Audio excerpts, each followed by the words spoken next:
All right, what up, sports people? Hey, check it out. There's still no football on, but hey, right now, I guess about the only hot topic going in, coming up is the Hall of Fame nominees. So right now, I have a list of the 2025 class.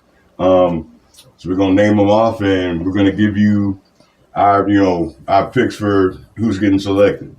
Okay, first of all, the nominees, you got Drew Brees, Larry Fitzgerald, Jason Witten, Frank Gore, Julian Edelman, Greg Olson, LaShawn McCoy, Des Bryant, Marquise Pouncey, Phillip Rivers, Stephen Gostkowski, and Geno Atkins. That's how many guys is that? 12. 12? Yeah. Okay, there's 12 guys, and unfortunately, all 12 ain't gonna get in.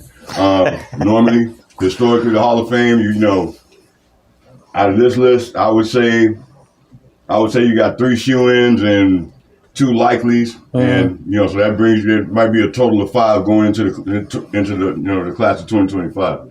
So what we're gonna do, I'm gonna let Kendall name off his 5 or his picks, and I'm gonna name off mine after him. Good to be back, ladies and gentlemen. Hall of Fame coming up.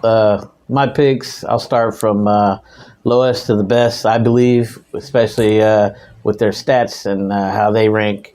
I chose at third Phillip Rivers. Guy's been around for quite some time. He's definitely broke some barriers. 63,000 yards, 421 touchdowns, as I did my homework on that, and 209 interceptions.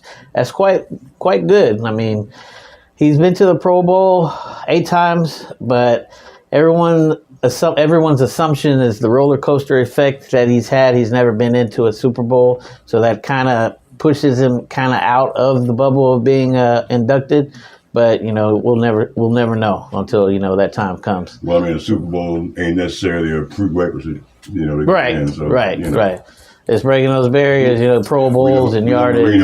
Marino's in the Hall of Fame, but he don't have a Super Bowl either. But oh yeah, yeah. Continue. Drew Brees, I chose at second.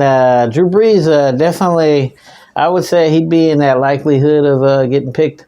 Like I said, it's still too early, but I mean, we're getting closer and closer. He's done some record barriers, 80,000 yards. I mean, you can't beat that, man. 571 touchdowns, 243 interceptions, as I remember. He does have a Super Bowl, and he did it that year that Hurricane Katrina happened. So that was really huge for that team that year for the against the favorite Peyton Manning-led Colts. Yeah, right. But he definitely took New Orleans to that top there. 13 Pro Bowls. I mean, the guys, he's definitely notable on that. Perennial Pro Bowler. Yeah, right. And lastly, I chose, which is actually my number one from my team, Frank Gore. Hey, this guy here, he's done it as a leading rusher back in his time. I mean, I tell you, 16,000 yards, 35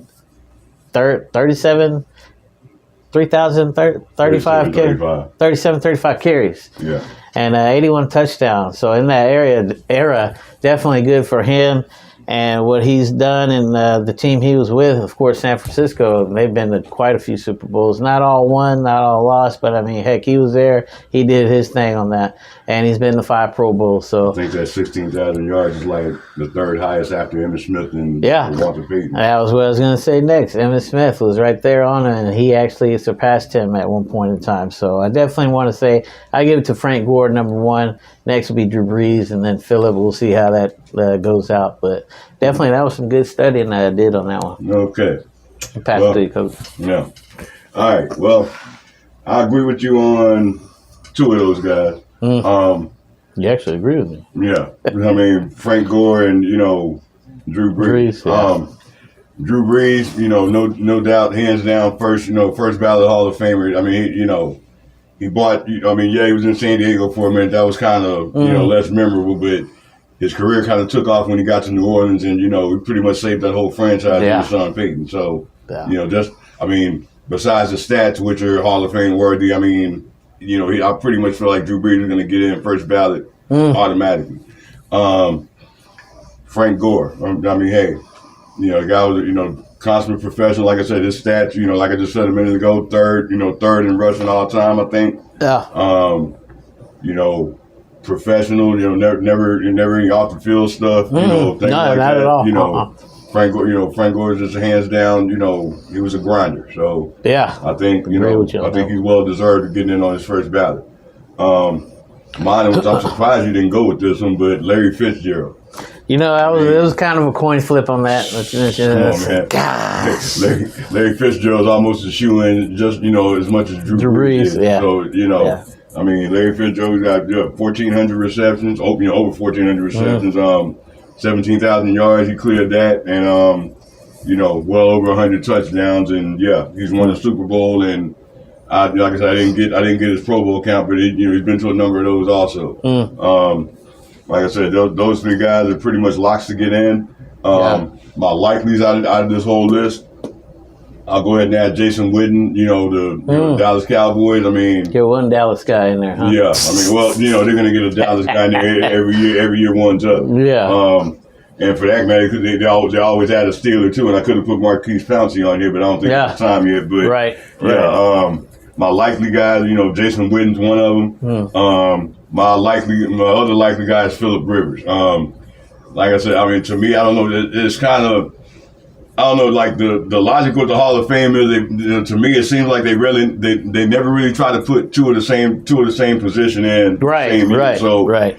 if they're going by that logic, you know, if you had to choose between Phillip Rivers and Drew Brees, Drew Brees is going to win out. But you know, he can still get in. Right. You know, like It's I said, not his time yet. Yeah, it might not be. And then, like I said, you know, he's not as accomplished as, you know, Drew Brees. Drew Brees, yeah. So, Right. you know, and just a little comedy here. I'll go ahead and read off the names of the guys that definitely ain't getting in this time. And Dez Bryant. You know, Dez Bryant. I mean, what Hall of Fame worthiness does Dez Bryant have?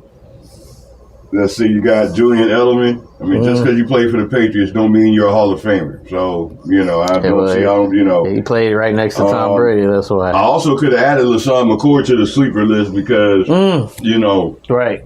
he had a good career. I just, you know, it was just a little bit too short for me. You know what I mean? So, but like I said, LaShawn McCoy. Who is Steven Gostkowski? Oh, And I know he played for the Patriots. Was he a punter? I don't know what he was, but then, like I said, once again, just because you play for the Patriots in that era, don't make you a Hall of Famer. That's true. So, that's true. All right, but hey, look here, check it out.